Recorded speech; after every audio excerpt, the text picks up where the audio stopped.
Start, guys, without any further ado. Before that, a quick formal introduction on my end. My name is Mohammed Shoaib, and I'm a cybersecurity trainer certified from EC Council. EC Council is the leading organization for cybersecurity domain certifications. Okay, and the demo that we have today is on the first foundational course called Certified Ethical Hacking. Okay, and the version of this course that is running at the moment is version 11, the latest one. Okay. So again, before we get started, this is a common question that I usually ask students, again, to understand their perspective on this topic. So again, guys, don't worry, even if you don't know the answer, or if you're not sure about it, still just try to initiate, and let's keep the session a bit interactive and fun rather than just keeping it one-sided. So a quick sample question, like, according to you, in your perspective, what do you think hacking is? Anyone? Again, guys, don't worry, I am not asking for any definitive answers or exact to the point answers. Whatever comes to your mind, okay, whatever you think hacking is, please let me know. Anyone?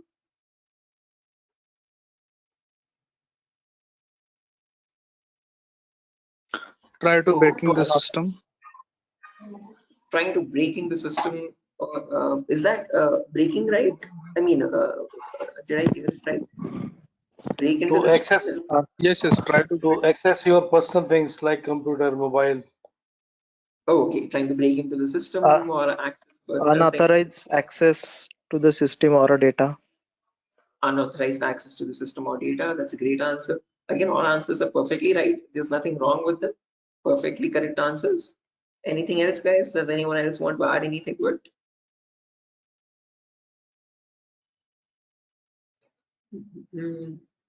Right, perfect. No worries, guys. Thank you so much for those answers. Those are exactly right. There is nothing wrong with them. Okay, but if I had to just add upon that hacking, that definition, I would add it as hacking is the procedure of trying to gain access to information systems. Okay, these information systems could be anything.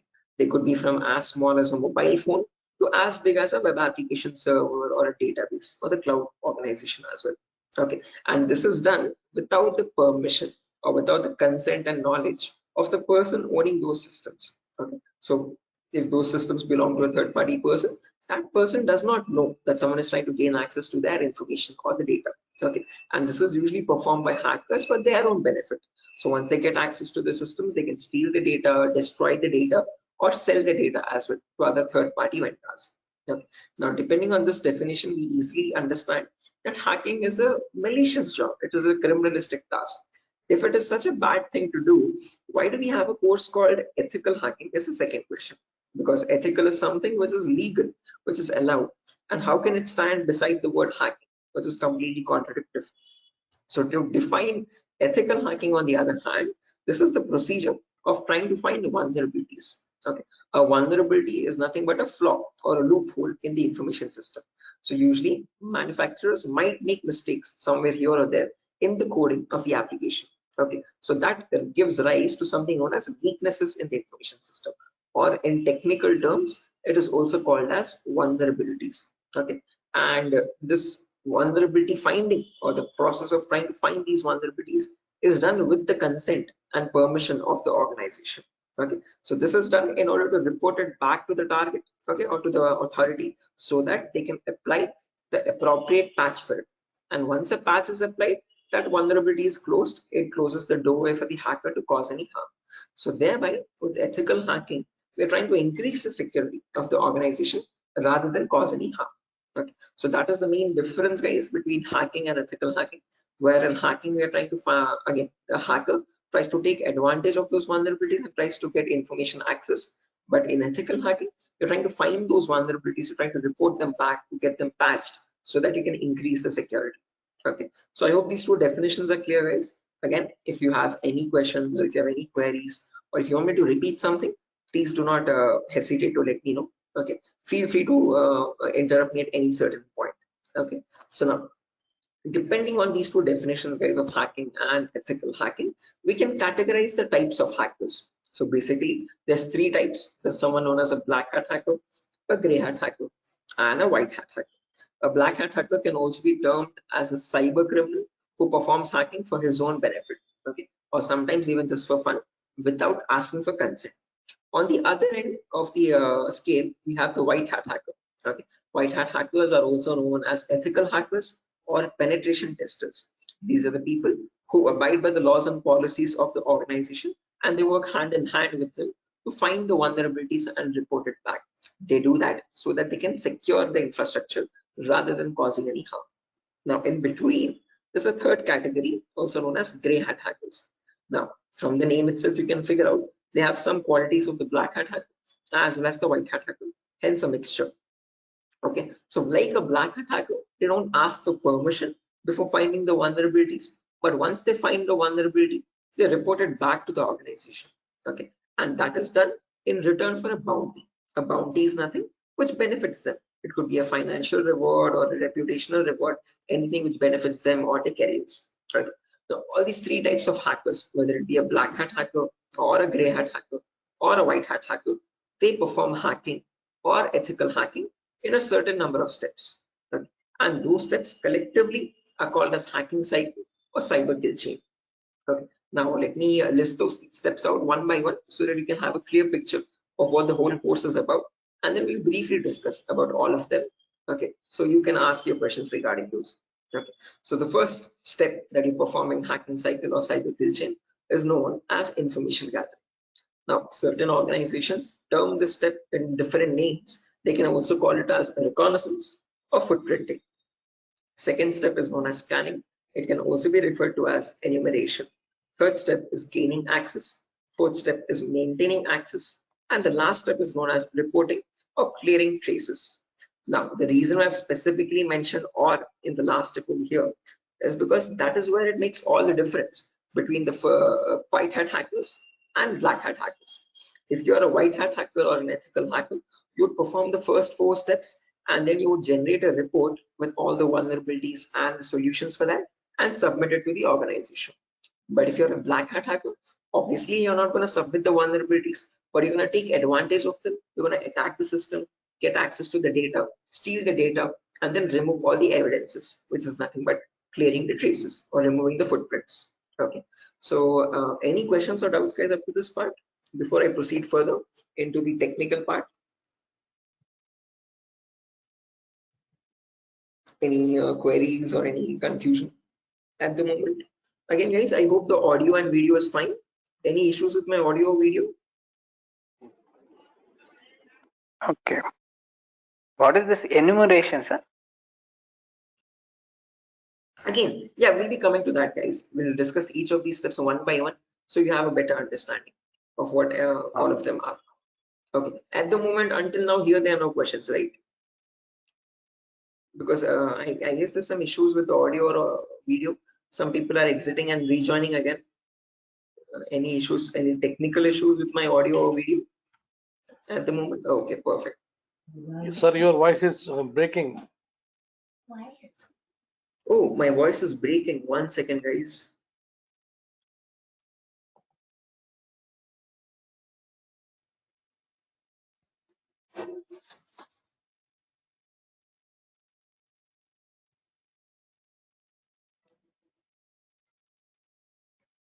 Okay, hello, 1 2 3. Hello, 1 2 3.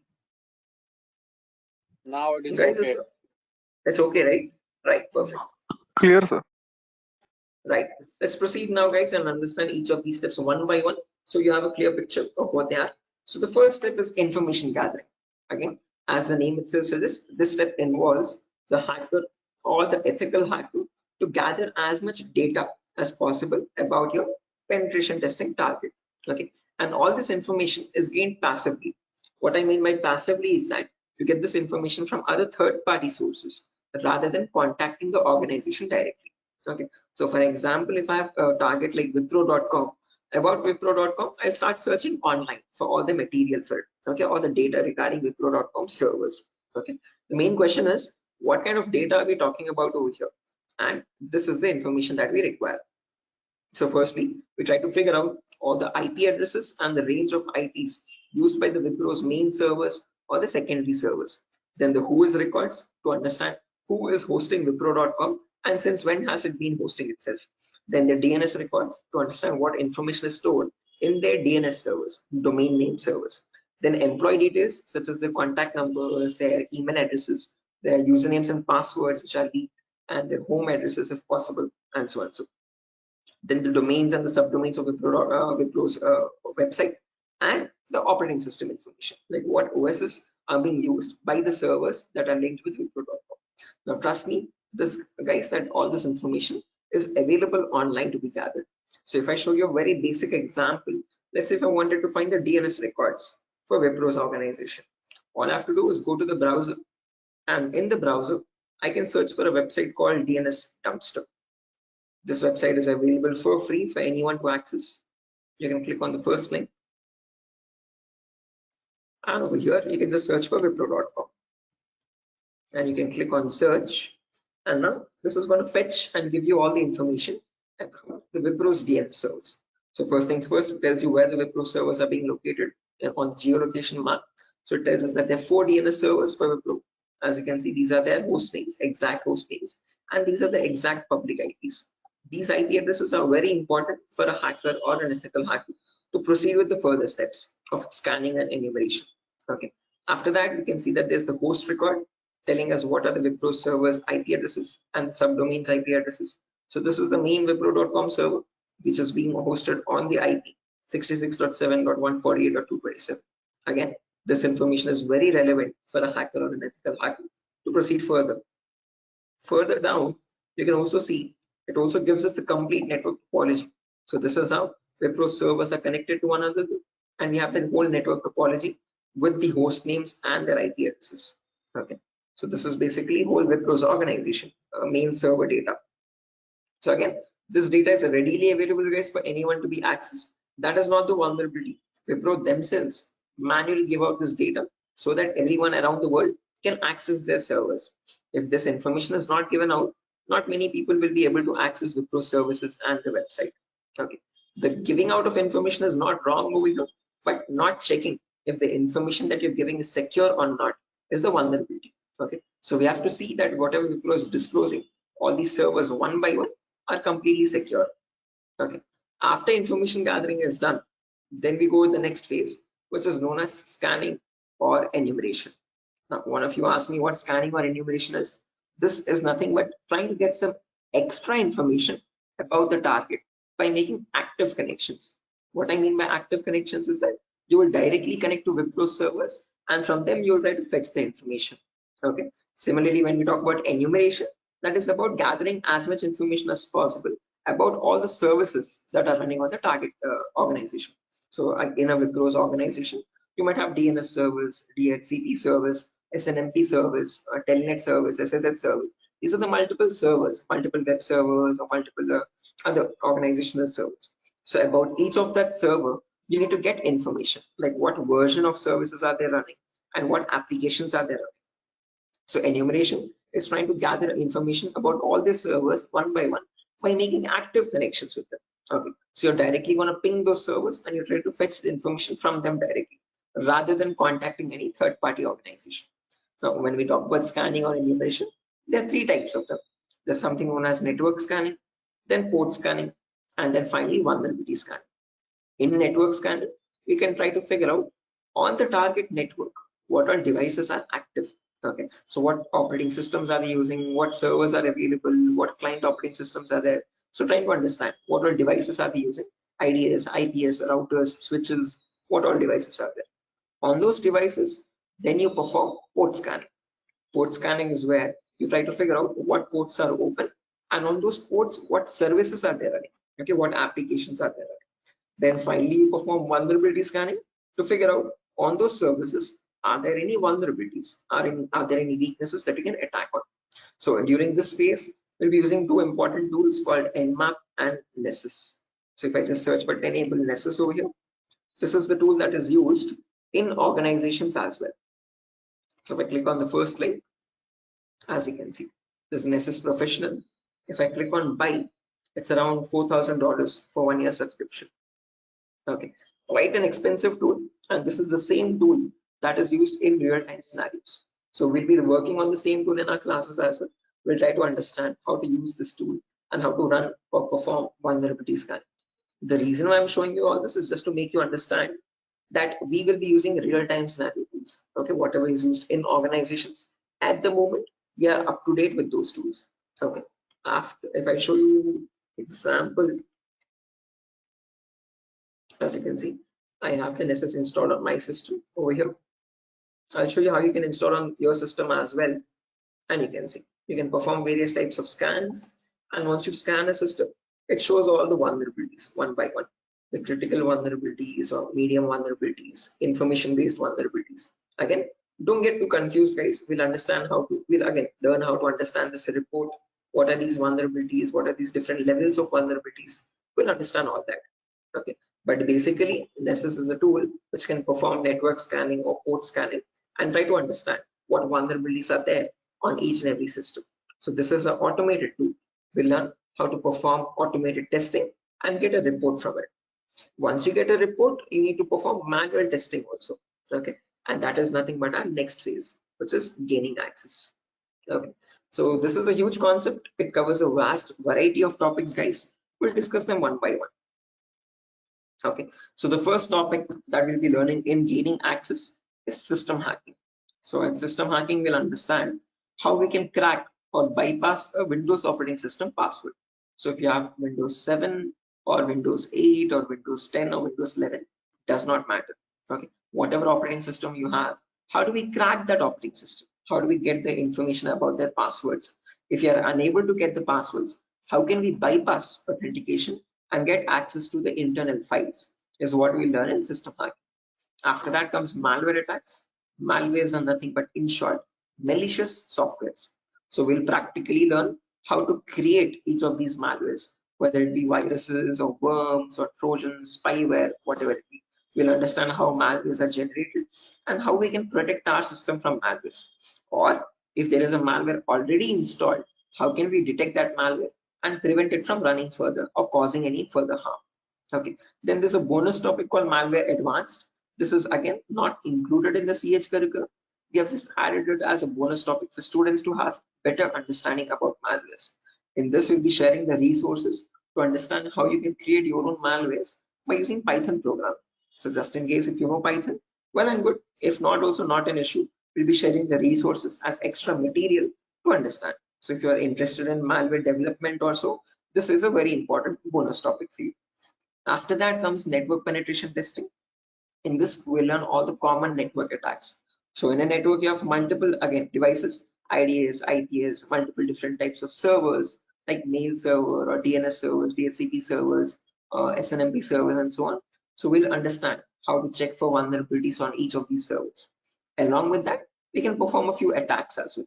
Sniffing attack, man-in-the-middle attack, denial of service attack, or distributed denial of service attacks, DDoS. Okay, and hacking Wi-Fi routers, trying to crack the password of Wi-Fi routers and getting access to those routers. All this comes under network penetration testing. Okay, all the common attacks that we can perform in a local network. After that comes social engineering, where we learn how hackers create fake websites. Okay, whether it be facebook.com, instagram.com, twitter.com, or flipkart.com. How are hackers creating fake login pages, and from those fake login pages, how are they getting the passwords, credentials? So we learn what phishing attacks are, what are the other social engineering attacks through which hackers manipulate victims into getting their passwords. Okay, so we learn all that, and we'll also understand how to prevent these attacks, how to distinguish between a fake page and an original page, and so. After that, we have web application pen testing.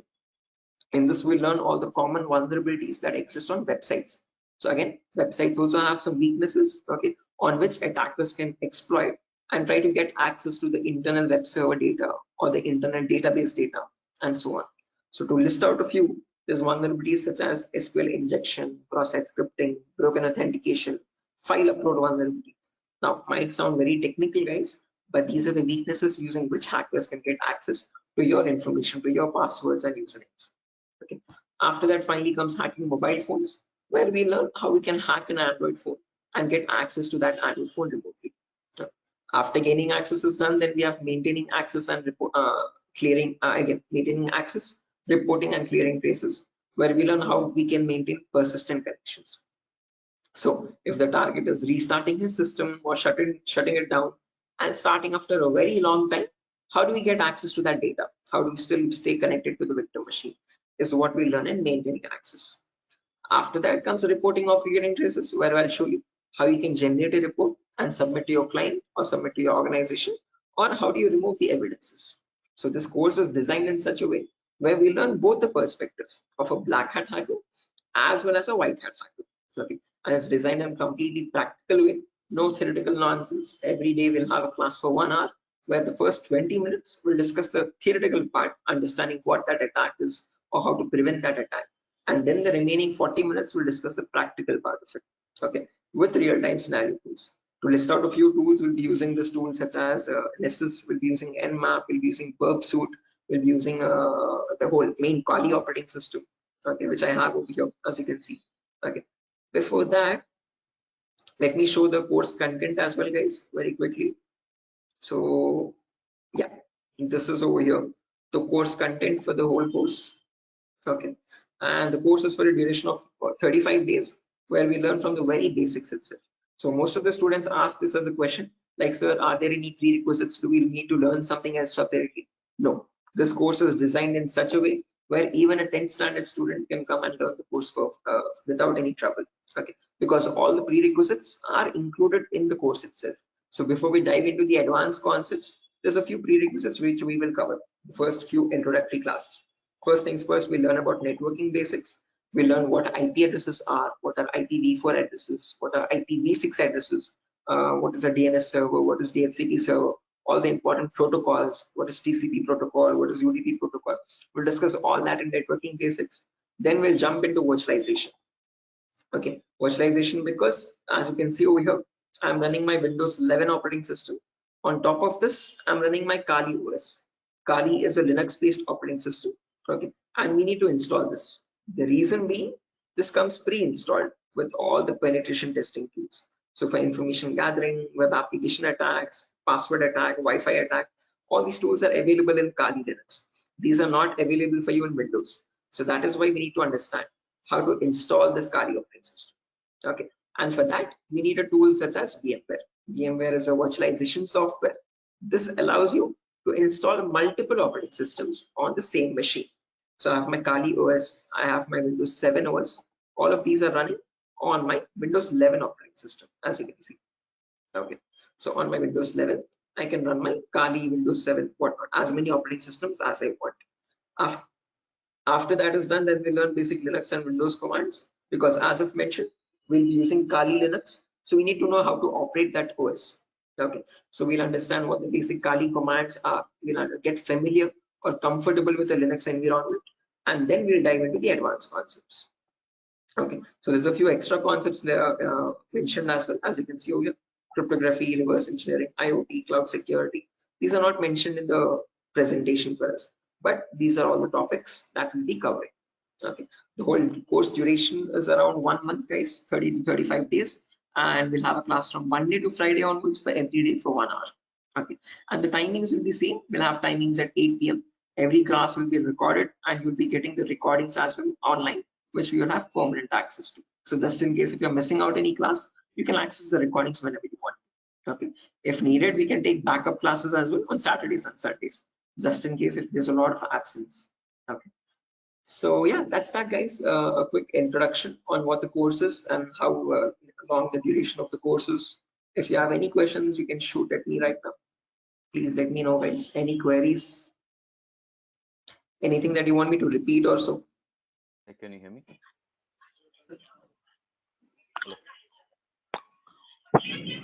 Hello. Yeah, hi. Sir, why we use that websites that you show before this PPT? Sorry, Yogesh, I didn't get your question. Can you please repeat? Sir, we as you said that we use some websites for ethical hacking. So that website that you opened before this PPT, I'm asking about that Yeah, website. the DNS dumpster website, as you can see over here. This is for information gathering, trying to gather information about any certain client. So before we perform hacking, it's very necessary that we know all the data about that organization or the data about that target. So in order to get that data, we have to visit these third-party websites. Okay. Sometimes your organization might not give you that data sufficient for us. Okay. That is why we need to gather that information from other third-party sources, websites like DNS Dumpster and so on. Okay. The more the data you have, the more possibilities you have to attack the system. Okay. The more attack vectors you can find or possible paths you can find to attack the system. Okay. So that is why it is necessary to access these websites and get the data about our target from these websites. Okay, okay, so understood. Right. Any other questions, guys?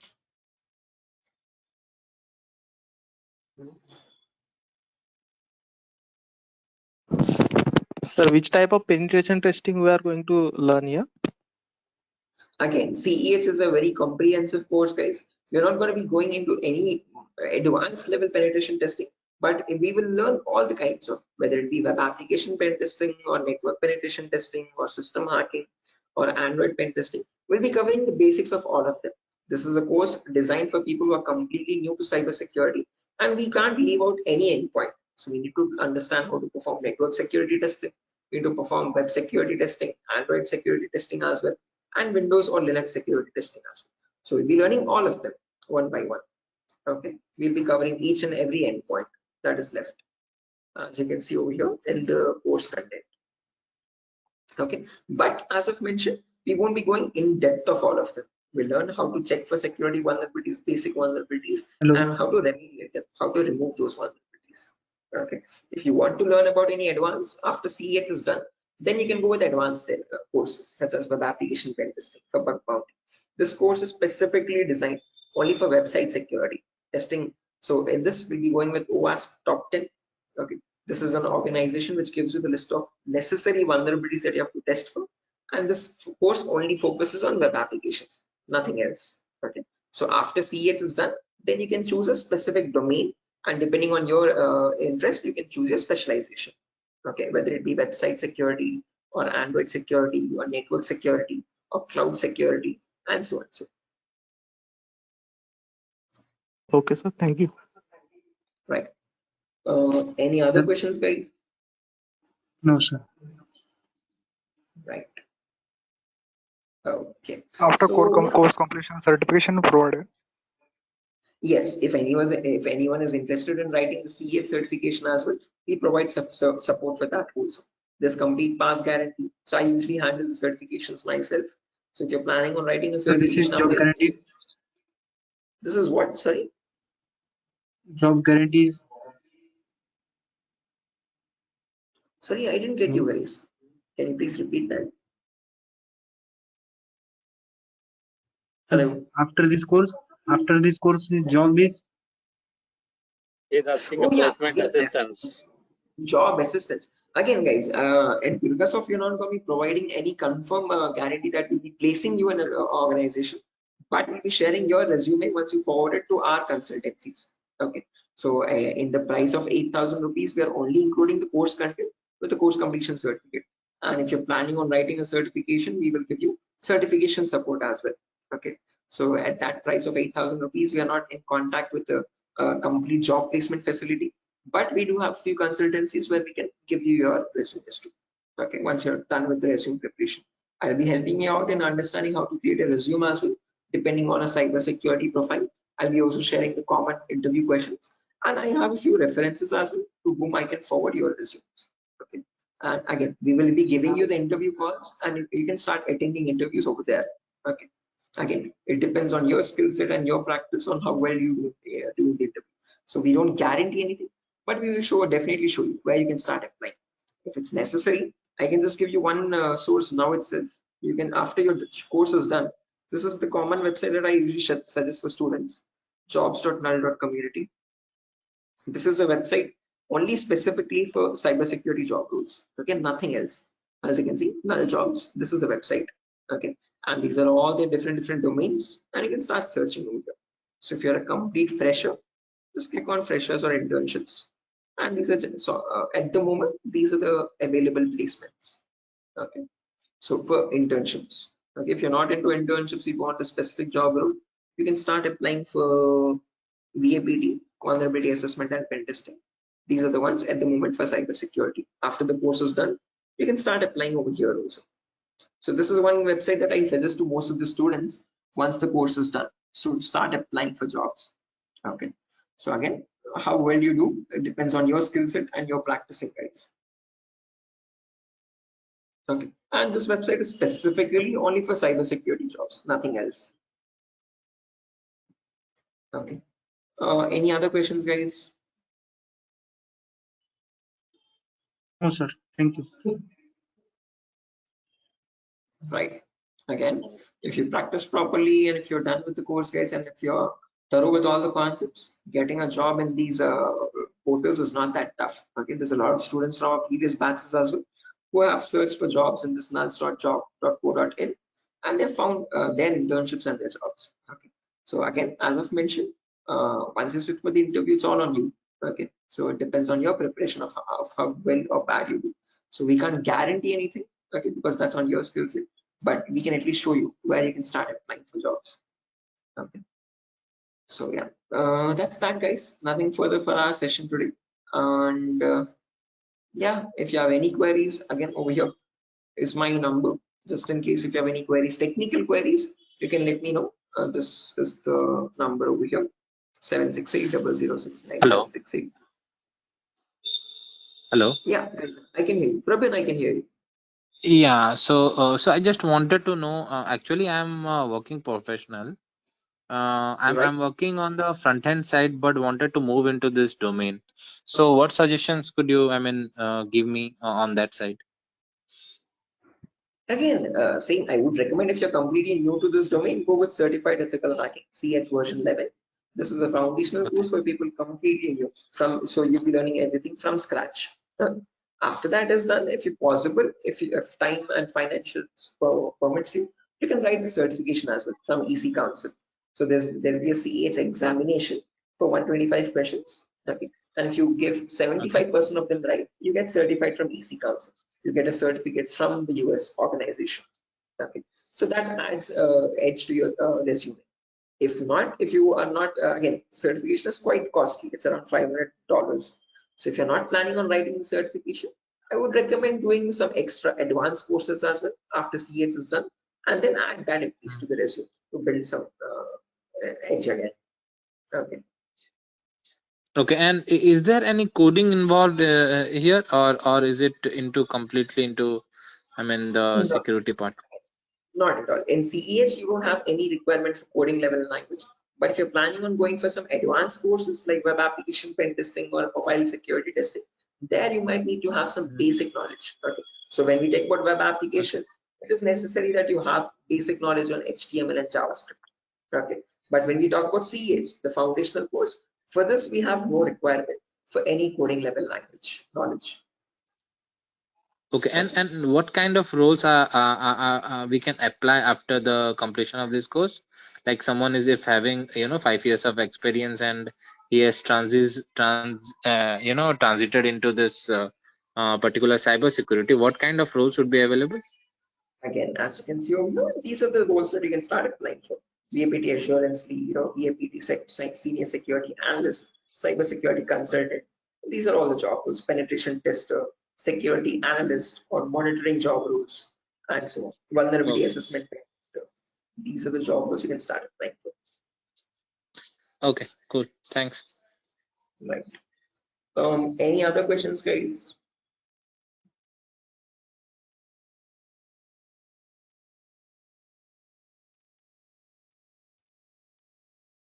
Right. Assuming there's no more questions, guys. So yeah, that's that for a session. Nothing further. Again, we'll be starting the course from Monday onwards, guys. Tomorrow and day after tomorrow, we'll be having the same demo. So just in case if you have joined late also, you can join tomorrow as well at the same time.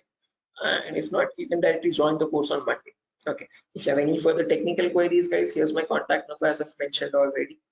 Although if you have any queries regarding the course date or again course fees regarding that, you can contact the institute. Okay. So yeah, that's that, guys.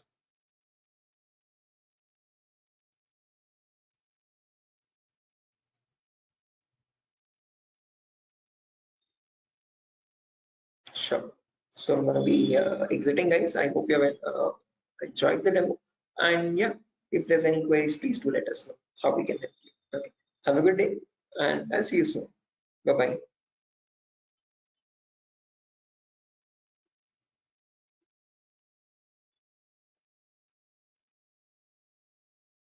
Thank you, guys. Thank you.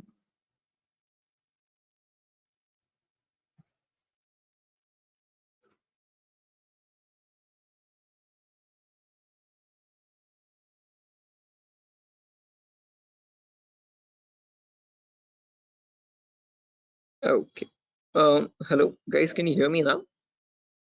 Biswajit Singh, Rakesh, Ravikiran,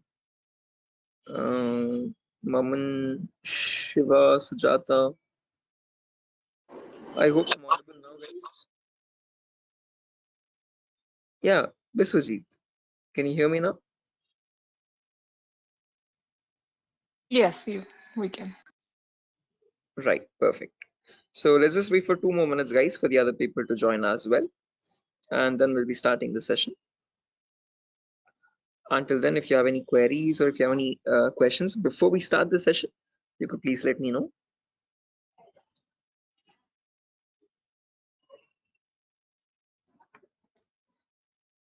So,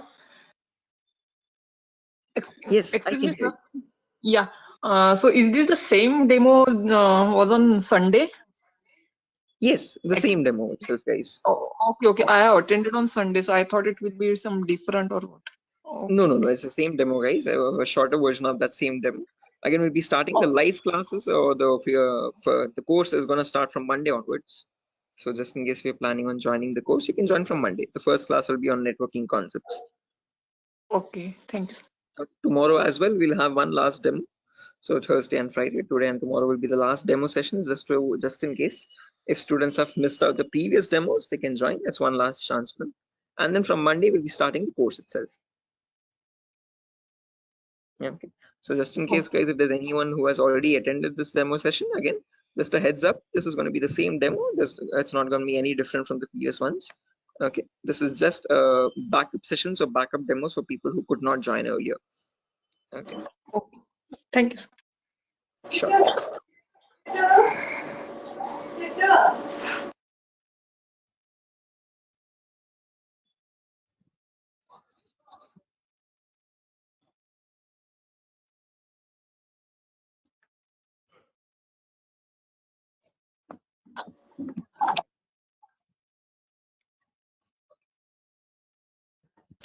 Sir, it means I can directly join on Monday because yesterday I was also present.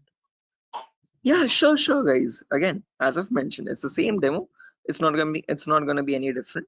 So this is only for people who are completely new to it, who have not attended the previous demo sessions. So if you have already attended the demo session, guys, you can join back on Monday itself directly. Okay, and the timing will be same at 8 p.m. Same time, 8 o'clock in the night. Okay, thank you. Sure. Okay, guys, so let's get started without any further ado. Before I get started, a quick formal introduction on my end. My name is Mohammed Shoaib. I'm a cybersecurity trainer certified from EC Council. EC Council is the leading organization for cybersecurity domain certifications. Okay, and one of the courses that it provides for people who are completely new to this domain is Certified Ethical Hacking version 11. This is the latest version of the course that is running at the moment, and this is a course designed in such a way for people who are completely new to this domain. So if you have no knowledge about what cybersecurity is or what hacking or ethical hacking is, this is the course to get started with. Okay. So before I proceed further, this is a common question that I usually ask all the students just to understand their perspective on this topic. So again, guys, let's keep the session a bit interactive and fun. So my first question to you is to understand what your perspective is on hacking. So again, not asking for exact definitive answers, guys, but just to understand your view on it. Okay, so whatever comes to your mind, please do let me know. In your terms, what do you think hacking is? Anyone? There's Biswajit, there's Maman, Rakesh, who else? Shafiuddin, Shiva. Hello, Yeah, Biswajit, I can hear you. sir. Actually, according to me, hacking means to hack the information of organization or any Okay. systems. Right, yeah, hacking information or getting access to the information of organization systems. That's a good answer, Biswajit. Anyone else, guys, who wants to add anything to that? That's a perfectly right answer. There's nothing wrong in it at all. Perfectly all right. Any other additions to that, guys? Anyone who wants to append anything to that answer?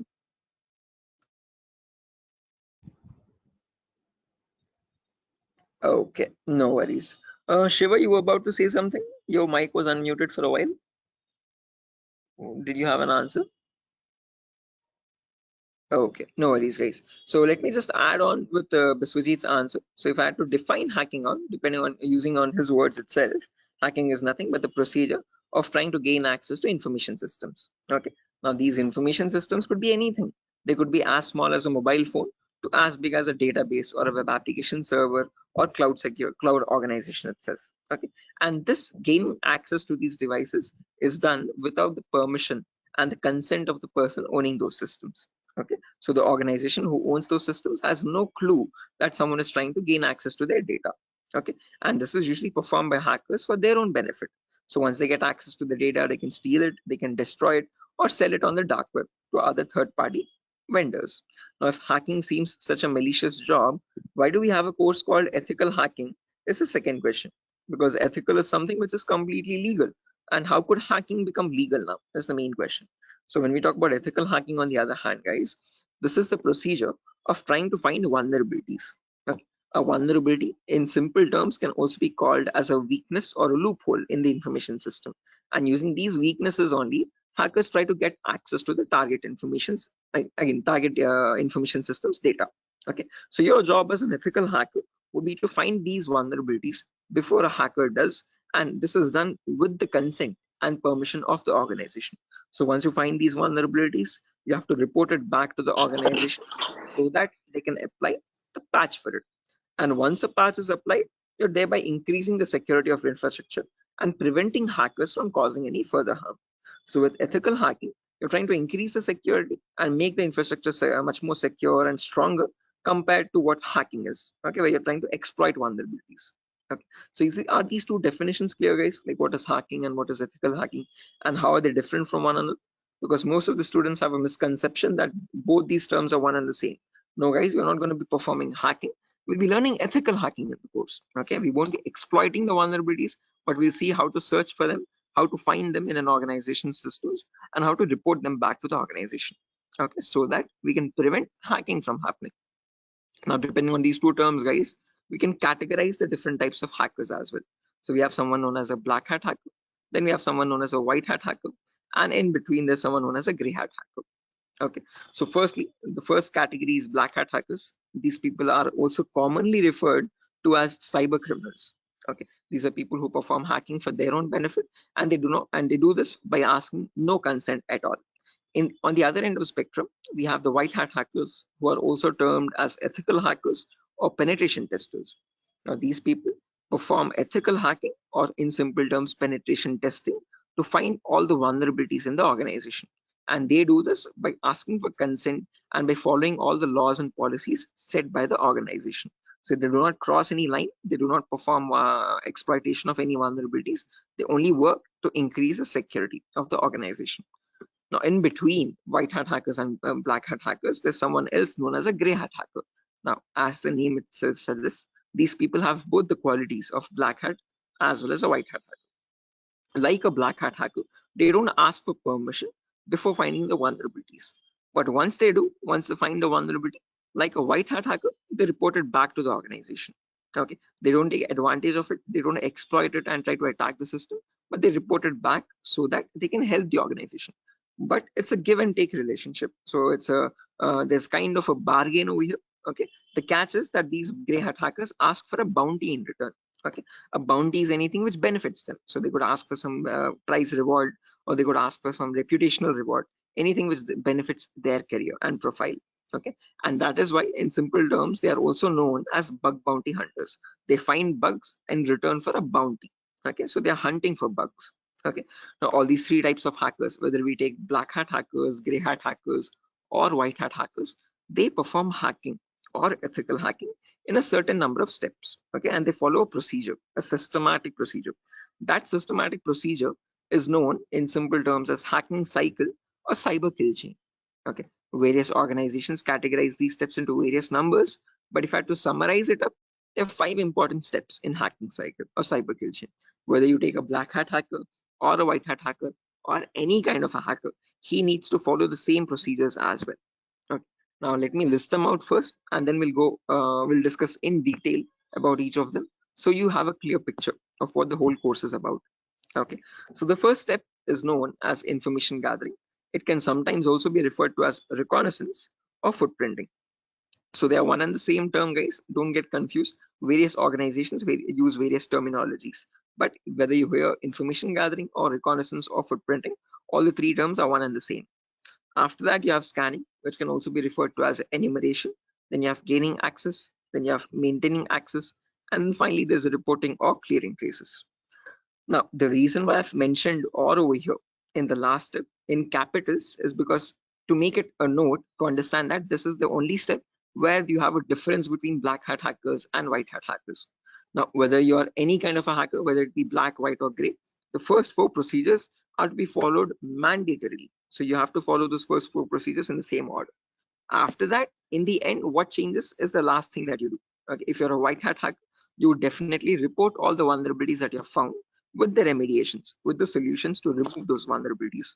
If you're a black hat hacker, definitely you're not going to be giving any solutions, and obviously you won't be reporting it, but you will try to remove all the evidences. So whatever harm you have caused, whatever data you have stolen, you might leave some footprints here and there. Okay, so that is why it's very necessary that you remove or clear those footprints so that you cannot be traced out and you stay anonymous. So that is known as clearing traces in simple terms. And in our course, we're learning both the perspectives, how we can generate a report and submit to the organization, or how hackers clear the traces and remove all the evidences. Okay. Now, let's briefly discuss about each of these one by one, guys, so you have a better idea on the whole course.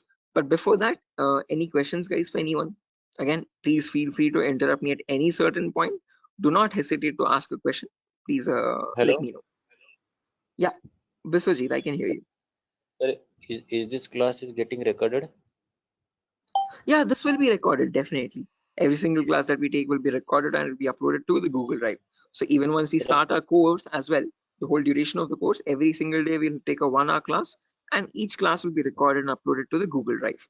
So that Okay, just sir. in case if you're missing out, if you're absent for a session, you can access the recordings whenever you want to. Okay. Okay, sir. Actually, from the starting, you told about hacking and ethical hacking. So, Mhm. could you please briefly tell me? Hacking means like you're hacking the particular credence, some credential information, like something personal information you are hacking. But ethical hacking was that I did not get it properly. Good question. Again, Biswajit, when we talk about hacking, this is something that cyber criminals perform. Okay, hacking is where you're trying to get access to information devices. Okay, and using those information, what you do with that information defines what kind of hacking you do. Okay, so in ethical hacking, we are trying to understand how hackers are hacking that information. So what are the procedures are they following, and how are they actually finding that vulnerability, and how are they checking for those vulnerabilities on the systems?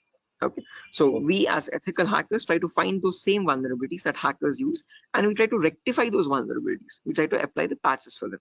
Okay, so just like how That means hackers do it, we are going to do it that in an means ethical manner. Yeah, okay. That means, sir, if a hacker is trying to hack some particular information, and the ethical hackers are there to prevent that through their coding or whatever the algorithms. I think. exactly. Again, in simpler terms, it's not about algorithms and stuff, but it's about the source code actually.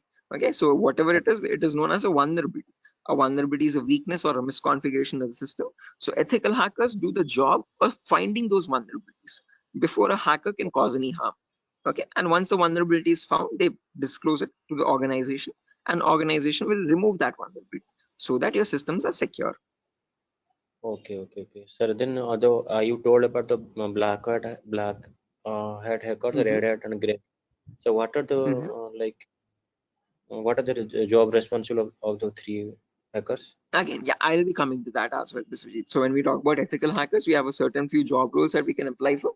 I'll be discussing that at the end of the class. Okay. Until this part, any questions or doubts?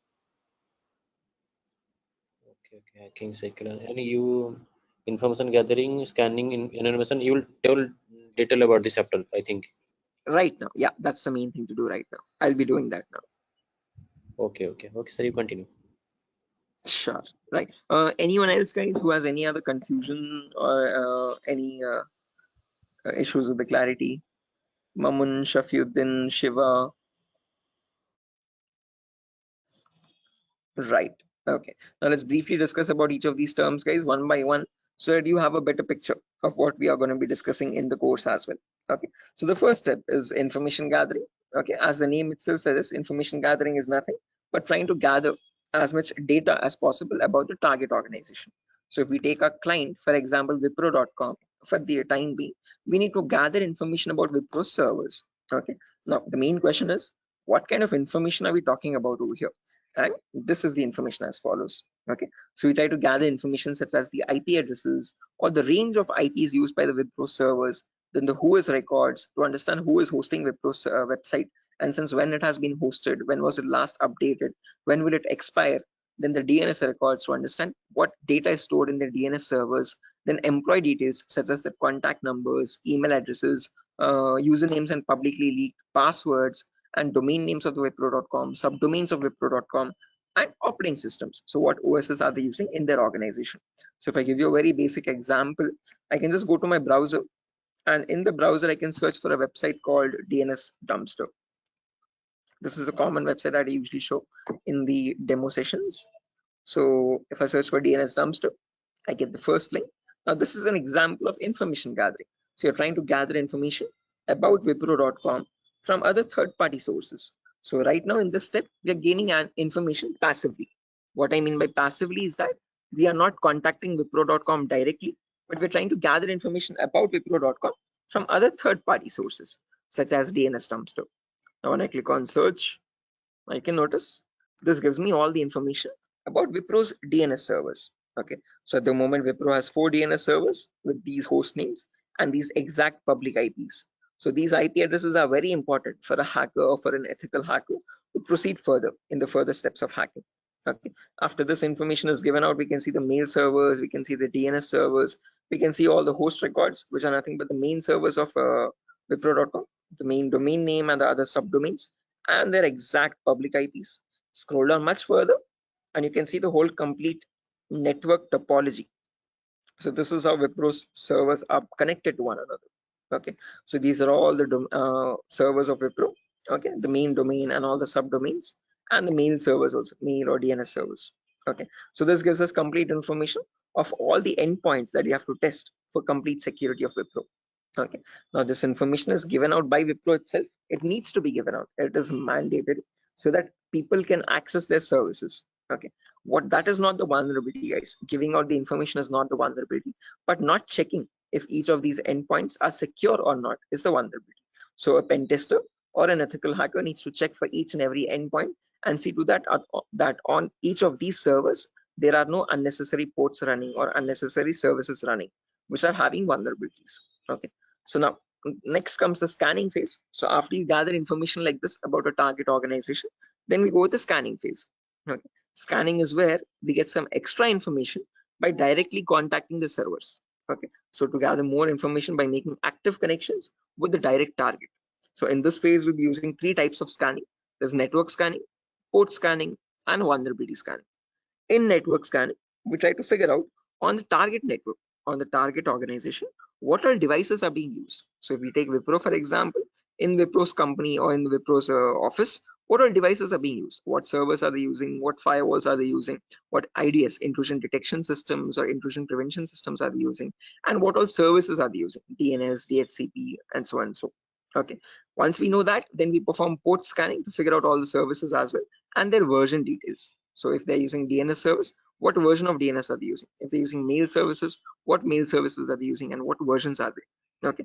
Finally, perform vulnerability scanning to find the weaknesses on those servers. So if there's any application with an inbuilt weakness, or if there are any misconfigurations like weak password or default unnecessary ports open, all that comes under vulnerabilities. So we scan for vulnerabilities by using some automated tools. Okay. So if I go to the browser now, I can show you one of the very important tools, which is Tenable Nessus. So this is the same tool that is used in organizations, guys. As you can see over here, quite an expensive tool as well. If you click on buy, You can say it's around $4,000 or so for 1 year subscription, and we shall be using the same tool in our lab setup in our classes. So let me show you how the tool looks like. Admin password. Yes.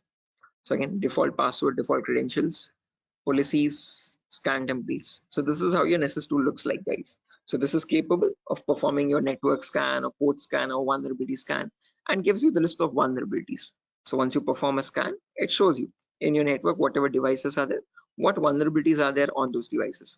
So it categorizes the weaknesses on the system in 5 levels: information, low, medium, high, and critical. So if a company has any critical vulnerabilities, it means hackers can easily get access to their servers. Okay, so we'll understand how to perform vulnerability scanning, how to know if a system has any vulnerabilities, and if hackers can hack their organization so easily. Okay, if they can hack, how do we provide the solutions is also what we learn. Okay, after scanning is done, then we go with the next phase, which is gaining access. Now this is a huge concept, guys, covers a lot variety of topics, and these are the topics as follows. Before I proceed further, any questions or doubts up to this part, guys, in information gathering or scanning?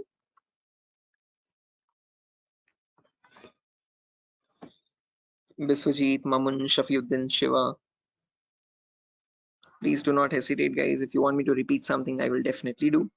Sir, Yeah. Sir, please repeat that first part. Which one? Like before gaining access, you told us some gathering information. Like I understood that, but if their system in vulnerability in the system, so hackers are easily hack that system. So I understood somehow. Oh yeah, in information gathering again, Biswajit, as I've mentioned, we try to gather information from other third-party websites. So there's websites like DNS Dumpster, Hunter.io. So from other third-party sites, we gather information about the target. After that, then we perform scanning. So we directly get access to target servers or whatever target it is, whether it is Wipro.com or so and so. Okay, and in their target organization, we perform the scanning to figure out in their network what devices have what vulnerabilities. So in my local network, I have scanned for 3 devices, and in each of these devices, I can see the weaknesses on each system. Okay, tells you what the weakness is. Okay, if there's an unsupported OS, what is the solution to remove that vulnerability, and what can be performed with that vulnerability. So this scanning tool gives you that up-to-date information.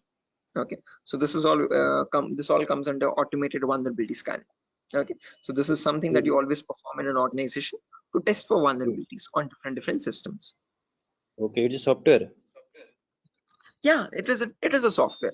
This is the Nessus tool. The Nessus tool is nothing but a software that we have. Okay, sir. Okay. Right, so this is the same tool that is used, the same software that is used in organizations as well. Okay, and we'll be running in real-time scenario. Whatever tools that are being used, we work on them in real time. Okay.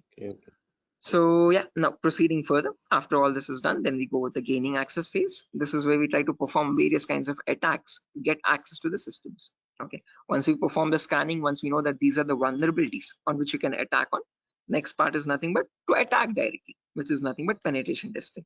So in this, as I've mentioned, there's a huge set of topics. Okay, so let me discuss them one by one. So first topic that I will be discussing is system hacking. So in system hacking, we learn how we can hack or crack or bypass a Windows operating system password. So whether it be Windows 7 or Windows 8 or Windows 10 or Windows 11, doesn't matter. How do we crack or how do we bypass the password is what we learn in system hacking. So if your system is password protected, how can you crack and understand what the password is in clear text? Or if you're unable to crack it, if it is too tough to crack, how can you bypass that password and still get access to the internal files is what we learn in system hacking. After that comes malware attacks. Malware is in simple terms are nothing but malicious softwares, and we'll practically know how to create each of these malwares. So people think that viruses are on the only malicious softwares available on internet, but that's a misconception. We have multiple malicious softwares. We have viruses, we have worms, trojans, backdoors, spyware, rootkit, whatnot. There's tons and tons of malwares, and there's thousands and thousands of malwares added every single day. So we'll practically learn how to create each of these malwares and how to prevent our system from getting attacked by these malwares, or how to detect for malwares on our system. Then comes network penetration testing. Okay, In network pen testing, we learn all the common network vulnerabilities. Okay, so in an organization, in a local network, there are multiple services. There's DNS service, telnet service, SMTP service, DHCP service. These are all the services or protocols used in a common organization. So we learn how to test for weaknesses on each of these servers. And after that, we'll also learn how to perform network attacks like sniffing attack, man in the middle attack, DOS attacks, or hacking Wi-Fi routers and cracking Wi-Fi router passwords. All this comes under network pen testing. Then comes social engineering, where we learn how to crack passwords from websites. Okay, so how do hackers make fake login pages, Facebook page, Instagram page, or a Flipkart login page, bank login pages? How do hackers get your passwords from these pages? Okay, how can they create fake login pages and send them to the victims and perform phishing attacks? All this comes under social engineering. Then finally comes web application pen testing, where we learn all the common website weaknesses. Okay. Is this useful for SOC analyst role? Yeah, Shafiuddin. We'll be discussing a very basic tool called Splunk as well. That is very important for your SOC analysis role. Okay. SOC is nothing but Security Operations Center, guys, just in case if anyone is confused. Okay. In SOC job roles, we usually see how to monitor and detect threats. Okay. Threats are nothing but attacks. Okay. So for that, we'll be discussing a very basic tool, a very important tool actually, but the very common tool used in SOC, which is Splunk. So this course was helpful for that as well. Shafiuddin. Okay, now after that, coming back to our topic, guys, as I've mentioned, we'll be discussing web application vulnerabilities, where we learn all the common website weaknesses. Now again, this might sound a bit technical, guys, okay, but these are a few common weaknesses that exist, such as SQL injection, cross-site scripting, broken authentication, file upload vulnerability, and so on. So these are the weaknesses that hackers use to get access to the web server, okay, or the databases in the backend. Okay, after that, we have hacking mobile phones, where we learn how to hack or crack an Android application phone. Okay, so how do we use Trojan attacks and get access to the Android phone remotely? Okay, after this is done, then we have two small topics, which are maintaining access and reporting or clearing traces. So this is the most important concept, guys, gaining access. After that, we need to know how to maintain persistent connections. So how do hackers maintain a connection even if the system restarts? Okay, is what is known as maintaining persistent connections. After that, we have reporting or clearing traces, where we'll see how to generate a report and submit to the organization. Or if you're a black hat hacker, how do they remove all the evidences? How do they clear the traces? Okay. Now, since not everyone is from a technical background or might not be from a technical background, we will discuss a few prerequisites as well. Okay. So the course is designed in such a way where you don't have to learn anything separately from outside. So if you're, this is in a way to even a 10th standard student to understand this course in a simple and sufficient manner. Okay, so before we dive into all the advanced concepts, we'll be discussing these 4 prerequisites or 4 to 5 prerequisites. So first we'll learn basically what ethical hacking is, or how is it different from hacking. Then we learn virtualization. Okay. The reason why we need to learn about virtualization is because we'll be using a tool called VMware. So as you can see on my desktop, this is my Windows 11 operating system, and on this I have my VMware application. Okay, this VMware allows me to run multiple operating systems on one single machine. Okay, so as you can see, I can run my Kali OS, I can run my Windows 7 OS, Ubuntu OS, and so on and so. Okay, the reason why we need virtualization is because we need to run something known as Kali Linux. This is a Linux operating system, guys. Okay, and this is very important for us because this comes pre-installed with all the penetration testing tools. Okay, for hacking tools or ethical hacking tools. As you can see over here, there's information gathering tools, there's web application testing tools, there's password attacking tools, Wi-Fi attacking tools, and so on. So these are the tools that specifically come only with Linux OS. Okay, they're not available in your Windows operating system. So that is why we need to know how to install this operating system and how to use this out. Okay, again, one good thing is this is completely free and open source. Anyone can download this operating system from the official website kali.org. Kali.org. Okay, so how to download this and how to install this is what we learn in the virtualization class. After that is done, then we will go with basic Linux and Windows commands. So as I've mentioned, Kali is a Linux OS. So we need to understand how to use a Linux operating system. What are the basic commands in Linux and how is it different from Windows operating system? After that, we learn basic Windows server configuration, how to configure a DNS server, how to configure a web server in Linux, in Windows OS. Okay, and after all that is done, then we go with the important concepts. Okay, information gathering, scanning, enumeration, then gaining access, maintaining access, all that comes after that. Okay, so until these concepts are done, then you'll be ready for all the advanced concepts. So this is designed in such a way where you don't have to learn anything separately from anywhere else. Okay, so after that, again, there's a few bonus concepts as well, guys, such as cryptography, reverse engineering, IoT, cloud security, Splunk. So these are not included in other institutes. Okay, these are a few concepts that we have specifically designed in such a way so that you can proceed further and learn advanced courses as well if you're interested. Okay, so yeah, that's that, guys. Again, one last thing, the whole course is for a duration of 1 month, where you'll have classes from Monday to Friday every day for 1 hour. Okay, and every class will be recorded and it will be uploaded to Google Drive. So just in case if you're missing out any classes, you can access the recordings as well. Okay, so yeah, that's that, guys. Any questions on your end?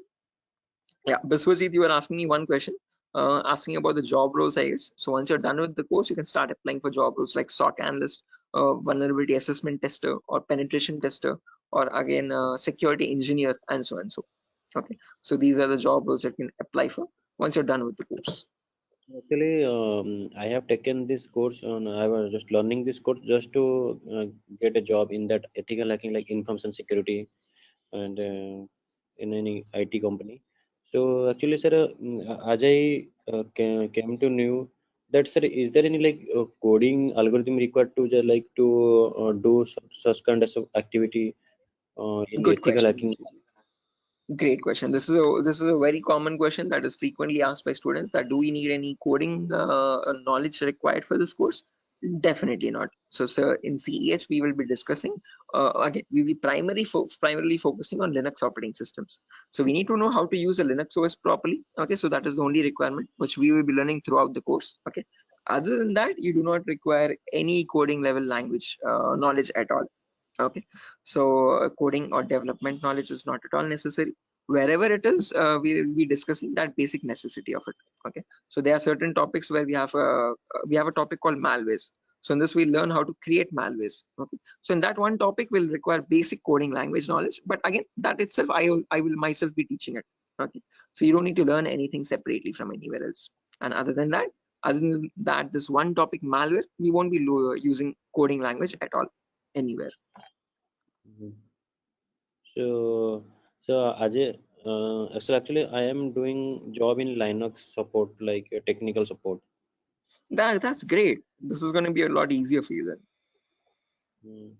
So actually that's why I want to change my career, change my like next job into information security on the doing ethical hacking courses. Yes, I one more thing that, sir, is there is it necessary to get the certification on ethical hacking, like you have done something like Right.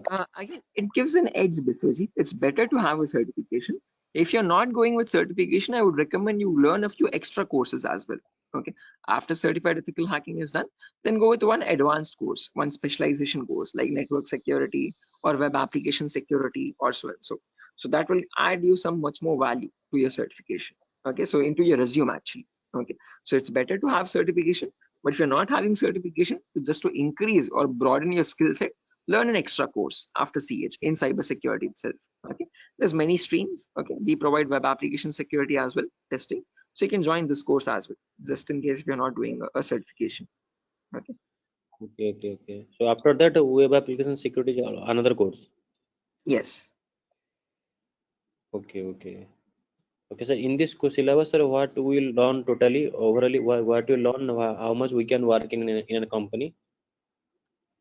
Again, as I've mentioned, CH is the foundational course, so you'll be learning about all the endpoints. So you won't be focusing on one of them, but all the comprehensively all endpoints. So we'll learn network security also, we'll learn wireless security also, we'll learn Windows and Linux hacking also, we'll learn Android security also, and we'll learn web application security also.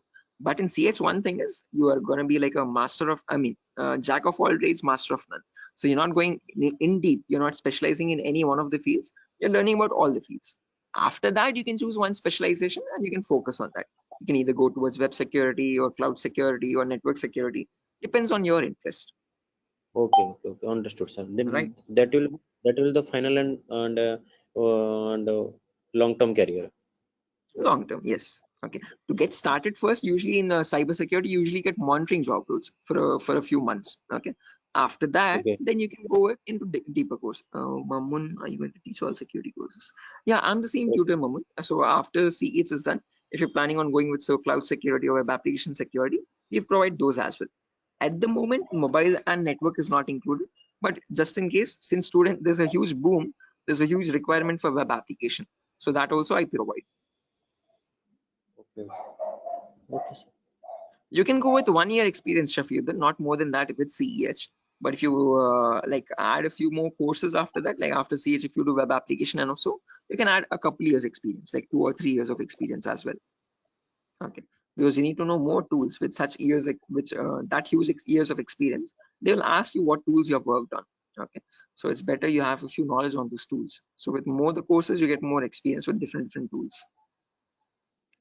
Okay, sir. So will you please help with practically all the things? Again, the whole course. Oh, is it back-to-back training? Yeah, Mahmood. Again, after the CH is done, I usually take separate classes for web application students as well who are interested to join that. Okay, so that will be a back-to-back session directly. Again, yeah, coming back to you, Biswajit, you were asking me something. What was the question again? I forgot. No, actually, I was asking, sir, what, sir? Forget. Anyway. I forgot as well. But let me try to recollect. Does anyone else remember, right, guys, what Biswajit was asking? Practical, yeah, good question. So again, the whole course is designed in such a way where it is 20-40 ratio, guys. So out of all the 60 minutes that we have every single day, the first 15 to 20 minutes will discuss the theoretical part. The remaining 40 minutes will discuss the practical part itself with real-time scenario examples. I'm not going to be boring you with theoretical knowledge. Only in the demo class and only in the first few introductory classes we'll discuss theoretical concepts. Once we start from the information gathering, everything is going to be completely practical based, okay, with tools that are used in real-time scenario. Are you teaching cloud security?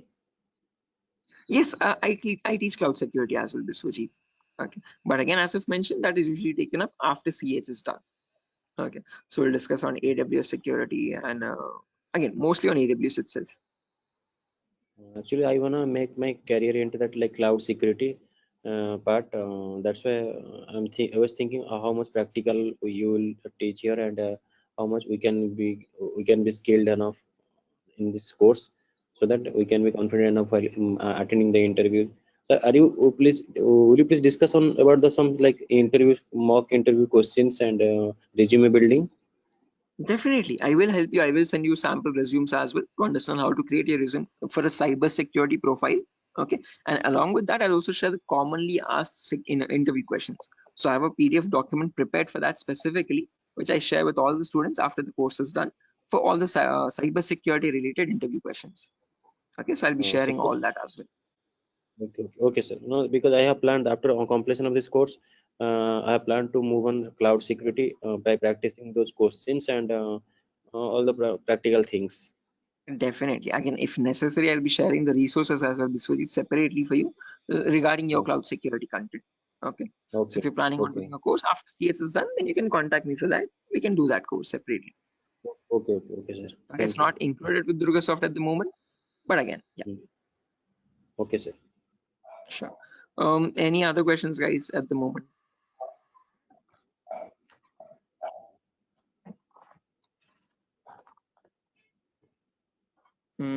Okay, assuming there's no questions, guys, I'll be ending the session over here.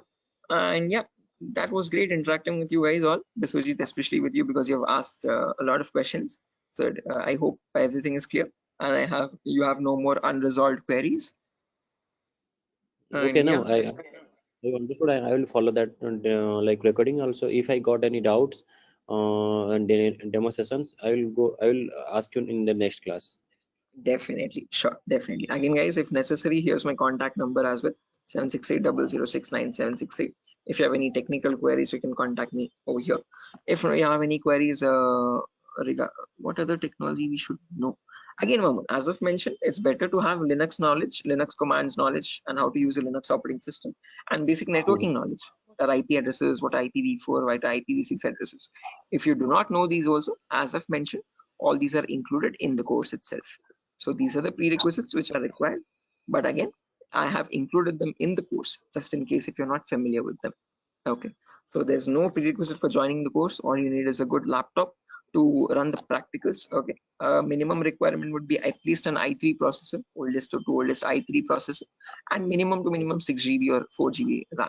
If you have 8 GB, that is recommendable. Okay, recommended. But if you have minimum 4, it might hang a bit, but it will work. Okay, so one important requirement is you need a laptop or a device for practicing, because we have a lot of practicals in the course. Okay, so other than that, nothing else is required. Okay, just interested mindset and a device to practice on. Those are the only two requirements for this course, nothing more. Okay. Right, so yeah, that's it guys, nothing further for the session today. If you're interested to join the course, you can join this from Monday. We'll be having the first class on Monday for networking concepts. Okay, and after that, yeah, tomorrow as well there's another demo session. So just in case if anyone is planning to join a demo again, you can join it tomorrow at the same time. If not, we'll be starting the course from Monday itself directly. Okay, thank you, sir. Okay guys, good day. Thank you for joining the session. It was great interacting with you, and I'll see you soon guys. Bye, have a good day. Thank you, sir. Good night. Thank you guys, good night.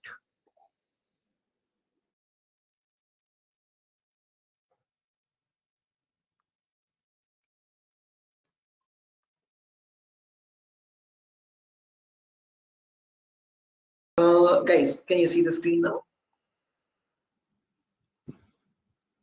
Yeah, I can see you now.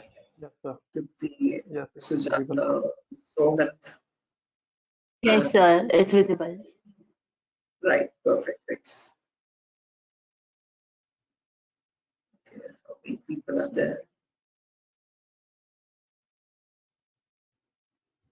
Kiran, Rakesh, Biswajit, Prashant, Shiva, Sogat. Okay, perfect.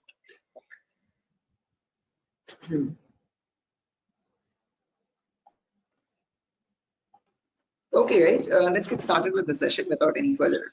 I am already a bit delayed in starting the session, so sorry for that, guys. I was stuck in a work. There was an issue with a security vulnerability actually with one of the organizations, so stuck with that. But anyways, let's get started with our class today. With our first session today will be on basic networking concepts. Before I get started, any issue with my audio or video? Anyone? Is everything fine? Can I proceed Yes, with the sir. class? No, actually, we are getting some like noise. A kind Oh, of there's some issue. background. Yeah, Yes, the we can call it not as a kind of issue. not clear sound. 1 second. Thank you. 1 second. I'll just change my microphone. Just give me a second for that. Yes, yes.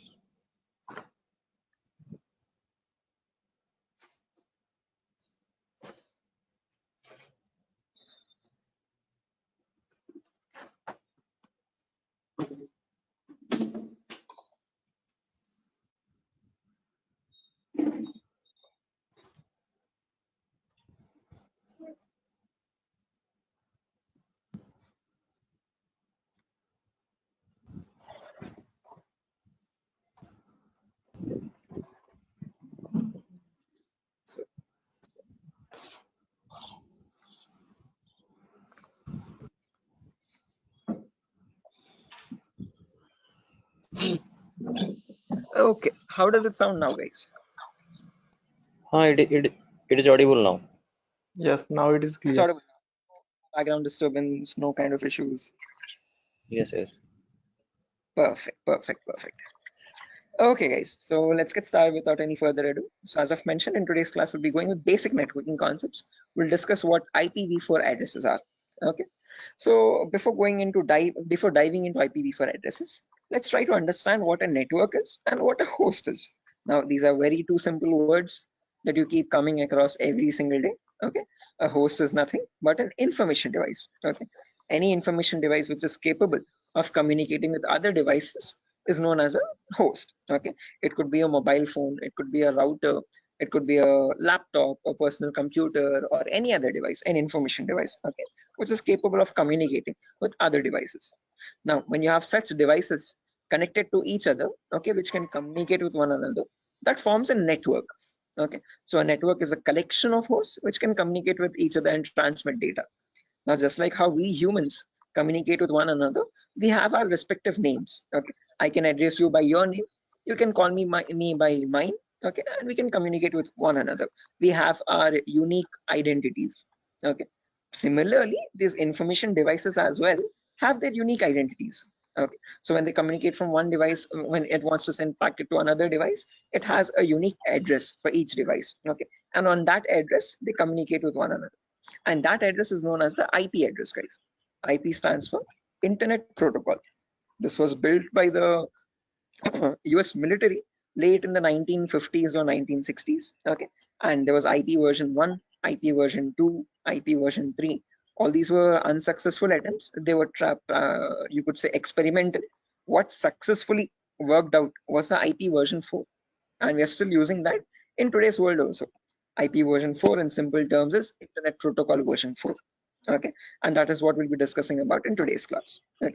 Anyone here who already knows about IPv4 addresses and who's familiar with these networking concepts? No, sir. Anyone?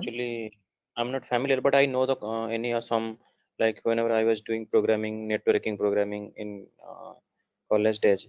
So since the networking, I know how to join the socket networking programming. I know some networking IP address, and also I've studied through MCA curriculum. So Right.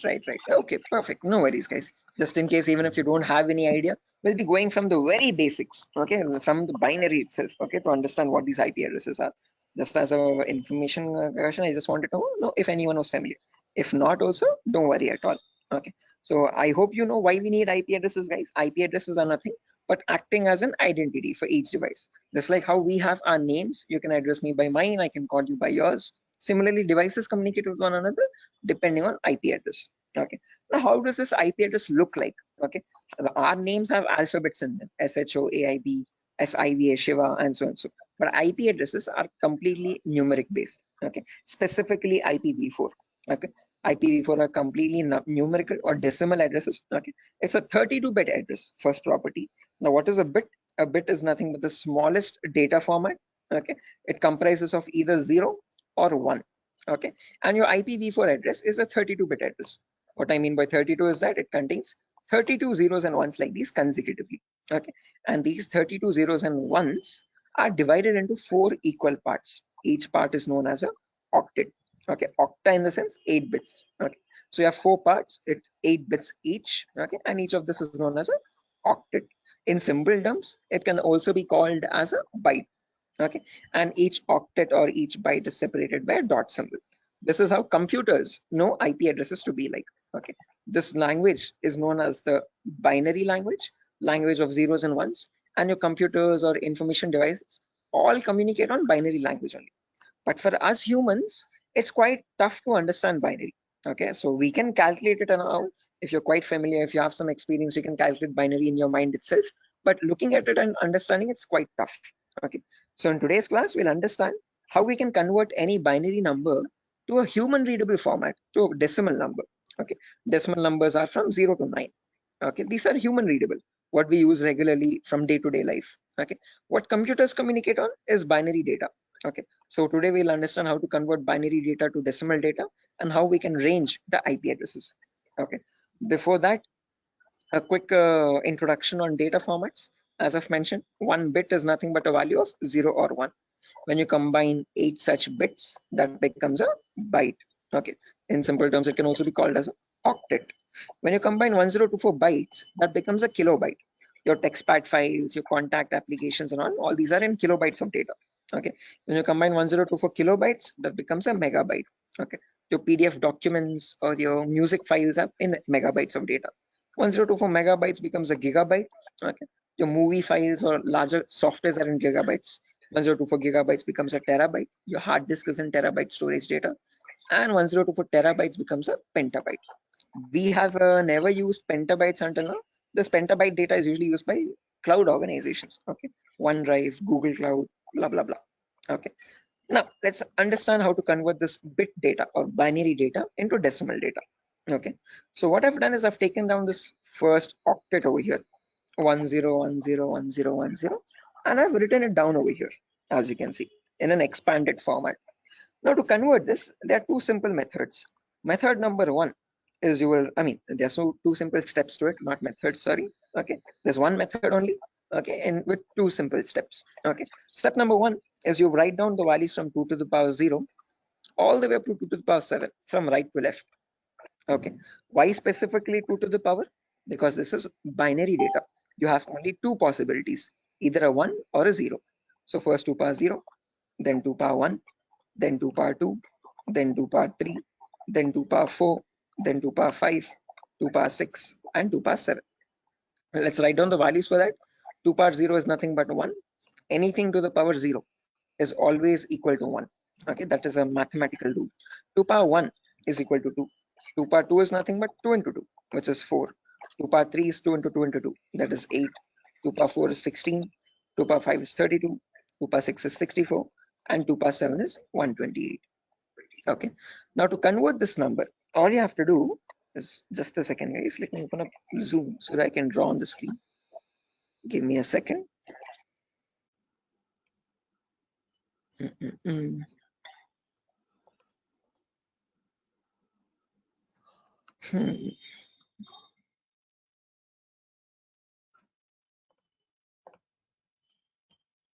Right, perfect. So when you want to convert any number from binary to decimal, first things first, you have to write down these numbers. Then you multiply the lower number with the top one and add with the next one. As simple as that. Multiply, add, multiply, add, multiply, add. This goes on till the last step. Okay, so firstly 2 power 0 into 0. Anything into 0 is 0 itself. So I've written 0 over here. Then 2 power 1 into 1. That is 2 power 1 is 2. As you can see, I've written the value over here. Into 1 is the value itself, 2. 2 power 2 is 4. 4 into 0 again, we have 0. 2 power 3 is 8. 8 into 1, 8 again. 2 power 4 into 0, 0. 2 power 5 into 1, 32. 2 power 6 into 0, 0. And 2 power 7 into 1, that's 128. Now when I add all this up, 128 plus 32 plus 8 plus 2, that becomes 170. So when we humans read the number 170, the computer does not understand it like 170.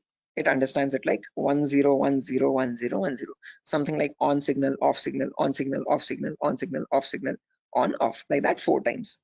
Okay, so is this clear guys? Any questions or doubts up to this part? Like how we have converted this binary number to a decimal number?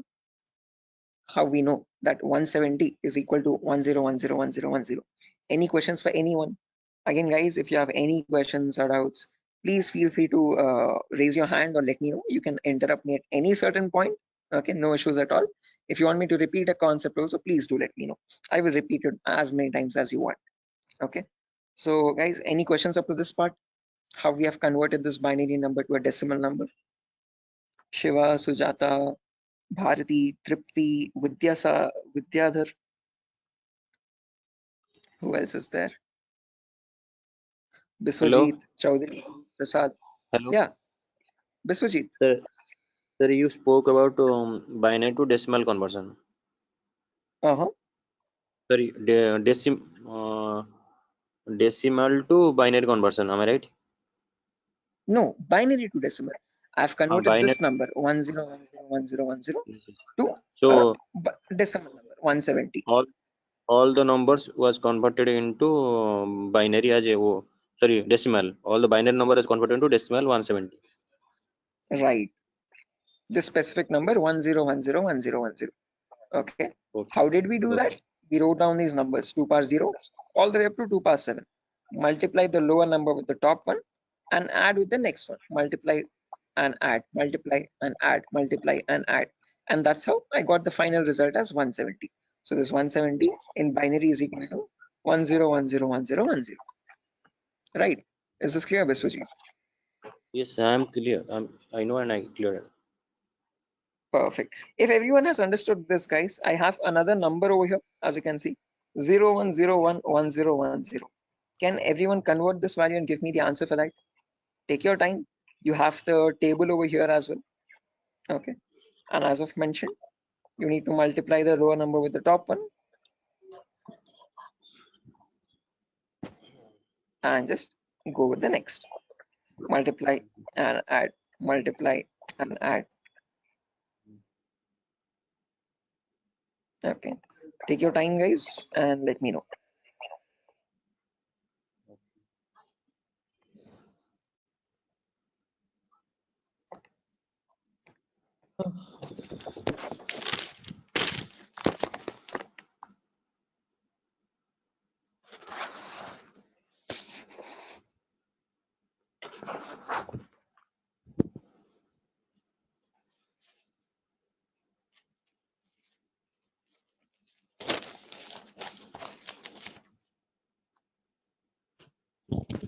Is it 90?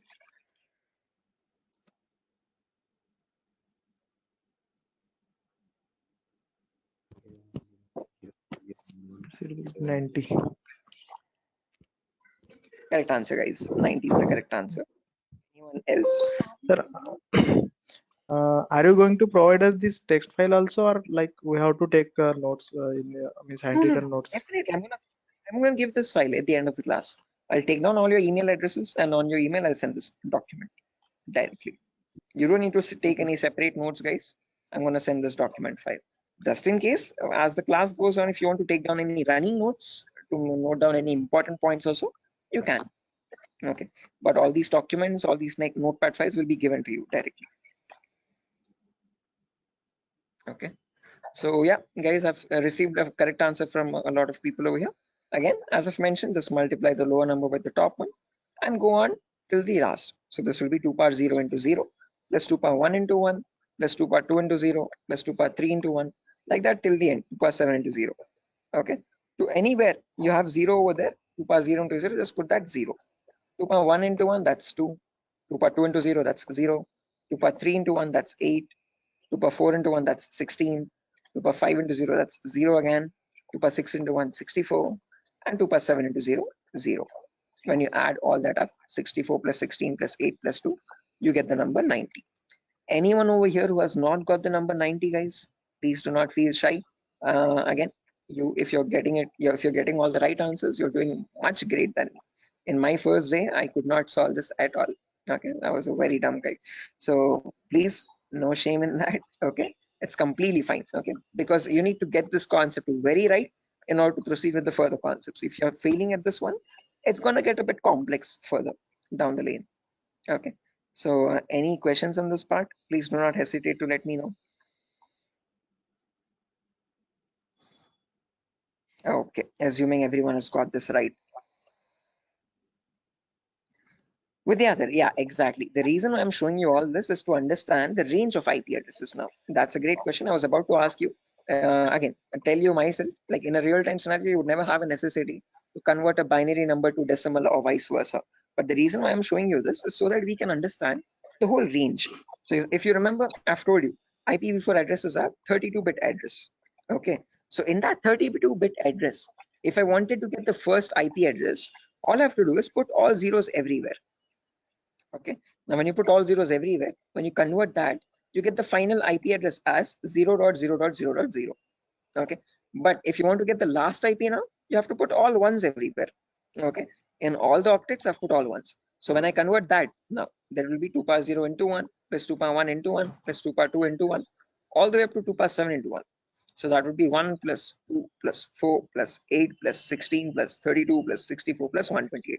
So that is how you get the number 255.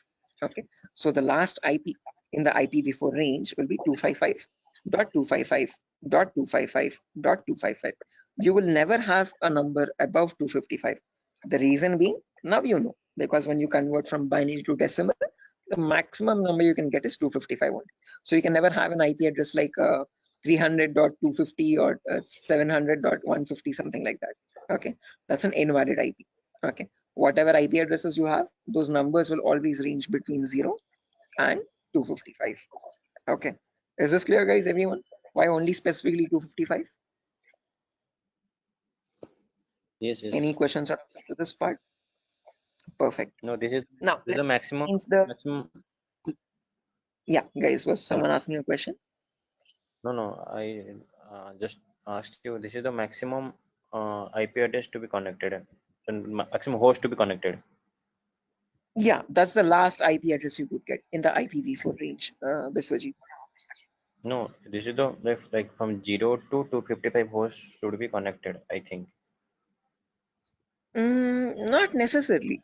When we talk about IP addresses now from 0000 to 255, 255, 255, 255, we have around 4.3 billion IP addresses in total.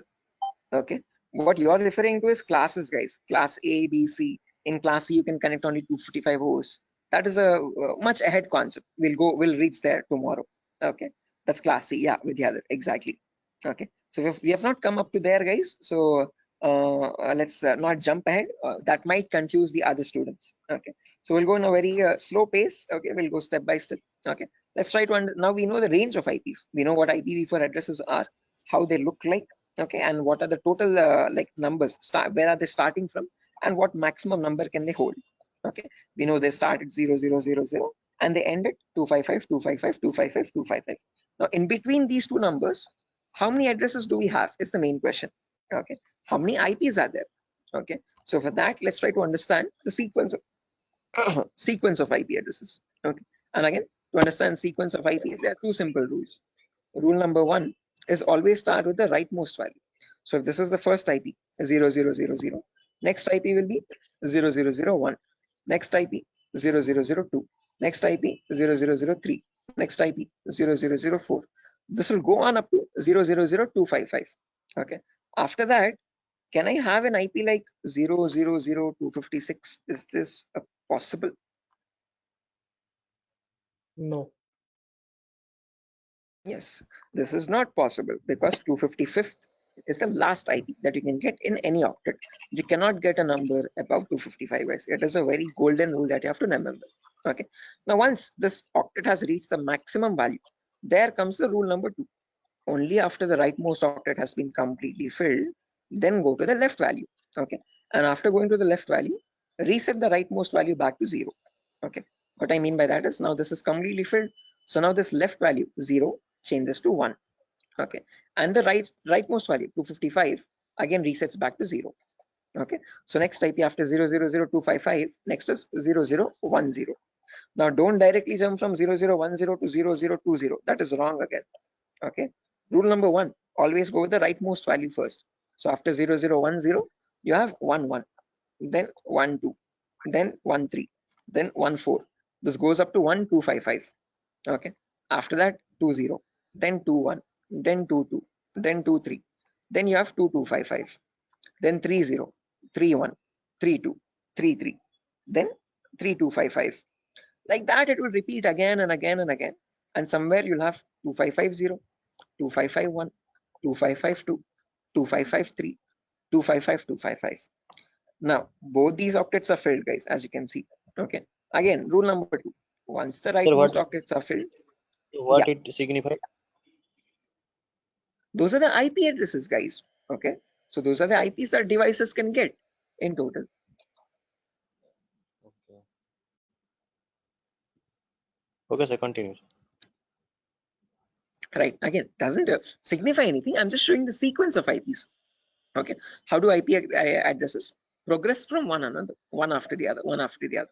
Okay. Like after number one, you have number two, number three, number four. Like that, I'm showing you how IP addresses cycle one after the other. Okay. After 255, 255. Yeah. Is this class C or class B? This is the whole range of IP addresses. We have not come to classes, so forget that classes exist for the time being. Okay, I have not discussed what classes are. Okay, I have not discussed. I have not brought up the word class. Okay, so for the time being, just forget the word called class. When I come into it, then get reminded of it again. Okay, Biswajit, do not confuse yourself. I am right now just telling you how IP addresses progress from one after the other. Okay. So I'm just telling you what is the first IP. After that, what is the next IP? After that, what is the next IP? After that, what is the next IP? As simple as that. Okay. So after 00255, now this is completely filled. This is also completely filled. So now this 0 changes to 1. So after that, 0100, 0101, 0102, 0103. Then you have 10255. Then after that, this 255 becomes 0 and this 0 changes to 1. So 110, 111, 112, 113, 11255. Like that, the cycle repeats again and again and again. And somewhere you'll get 01 255, 255. Just like how we had 0, 0, 255, 255, you have 0, 1, 255, 255. Then after that, from 0, 2, 0, 0 to 0, 2, 255, 255. 0, 3, 0, 0 to 0, 3, 255, 255. Like that. 0, 255, 0, 0, 0 to 0, 255, 255, 255. Now, whatever cycle repeated from the first IP 0, 0, 0, 0 till the IP 0, 255, 255, 255, same cycle again repeats from 1, 0, 0, 0 to 1, 255, 255, 255. Same repeats from 2, 0, 0, 0 to 2, 255, 255, 255. Same from 3, 0, 0, 0 to 3, 255, 255, 255. Finally, from 255, 0, 0, 0 to the last IP 255, 255, 255, 255. Okay, so all I'm showing you is the progression of IPs. How do IPs change from one after the other? What is the consecutiveness of IPs? Okay, so if you wanted to get the total number of IP addresses, you from 0000 till 255, 255, 255, 255, it would be 255 to the power 4 because each cycle is repeating 255 times. So the total number of IP addresses would be 4.3 billion IPs. Okay, which is the number equal to 255 to the power 4. So with the other, yeah, the correct number of IP addresses would be 255 to the power 4. Hello, is that clear? Yes, sir. I understood something. Yeah. Okay, guys. Until this point, any questions, guys, for anyone? Again, do not get confused, guys. This is just to show you the sequence of IP addresses. In a real-time scenario, you would not need that anywhere. I'm just going very theoretically to get you familiar with the foundational concepts, like how IP addresses are built, how do they look like, what is the sequence of IP addresses, and so on. Going very basic. Okay. Sir, So. sir, you told. Hello. Yeah, Biswajit. Sir, you told that 4.3 billion IP addresses. That means, sir, I did not get it actually. That, yeah, again, how many IP addresses are there, Biswajit? If you remember, each octet is cycling 255 times. Okay, so this first octet, rightmost one, is going from 0 to 255. Okay, after that from 10 to 1255, again 255 times. So like that, each octet is cycling 255 times. So there are 4 octets now. So 4 octets in the sense 255 into 255 into 255 into 255. Basic permutations and combinations. Okay, and when you calculate that 255 to the power 4, you get the number 4.3 billion. Okay, so that is how we got that number. Is that clear, guys? Okay. Hello? Hello? Yes, sir. Yes, sir. I understood. Right. Perfect, guys. Now, my question to you guys is, in today's world, in the era of 2022, are 4.3 billion IPs sufficient? No. No, sir. No, sir. Definitely. Right, correct. Because the population itself is around 8 billion people, right? Close to 8 billion or 8.5 billion. 4.3 billion IPs are nowhere sufficient at all. Okay. Again, each person might use multiple devices in the network also.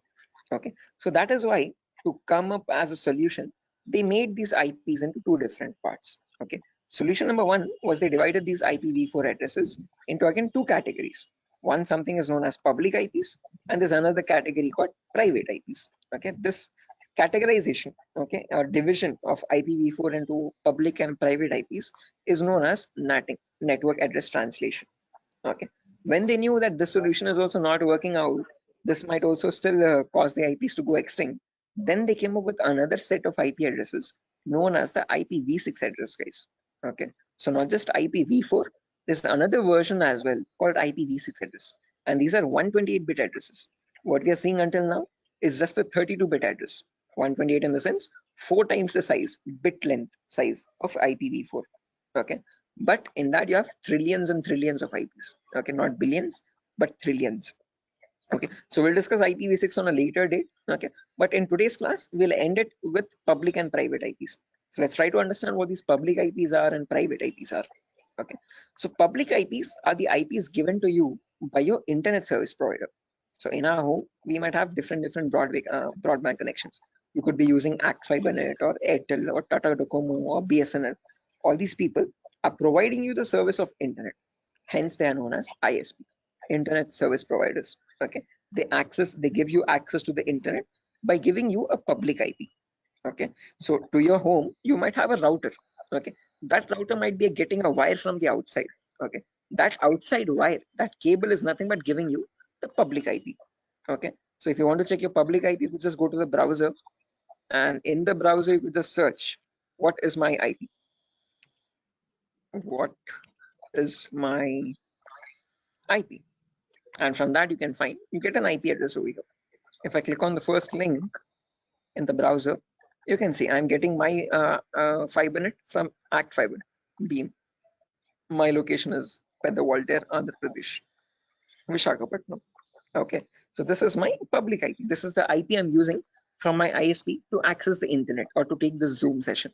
Okay, locally in my network, now I have multiple devices. I have my phone, I have my laptop, I have my smart TV, I have my smartwatch, and so on. So these devices internally or locally also need IP addresses. What they use in a local network, in an intranet, is known as a private IP. So private IPs are the IP addresses provided locally in a network. Okay, so this can be given manually by you, by the network admin, or they can be given automatically as well from a DHCP server.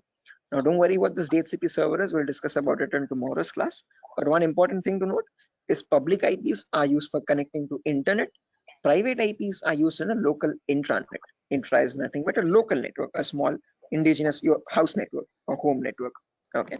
So if I just draw this out to show you much clearly, let's say over here, this is my ISP. I hope the drawings are visible, guys. This could be my ISP, internet service provider. Okay, and I have my house over here in Vishakhapatnam somewhere.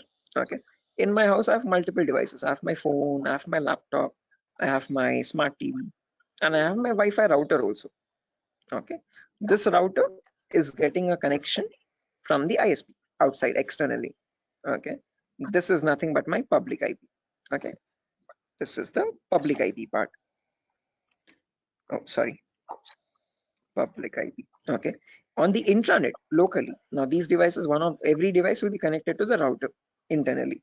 Okay, by giving the correct Wi-Fi router password. Okay, and these devices will get the private IPs. Okay, my phone will get one private IP, my laptop will get a different private IP, and my smart TV could be getting a different private IP. Each of them will be unique in a local network.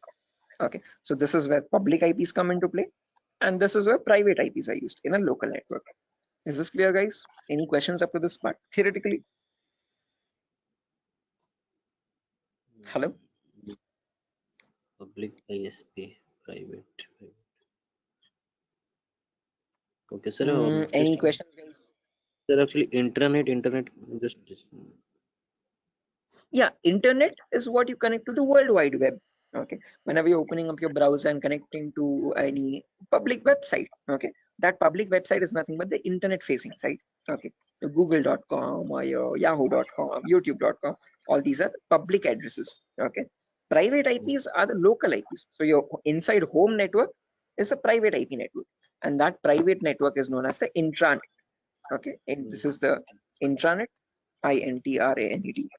Okay, intra is nothing but local network, and this is the internet. Okay, is this clear, guys? Sir, Any I questions have or a doubts up to this? question. Yes, please go ahead, guys. Sir, why they have been given private IPs? Like they are also connected with internet somewhere around. Okay. So like why they have been given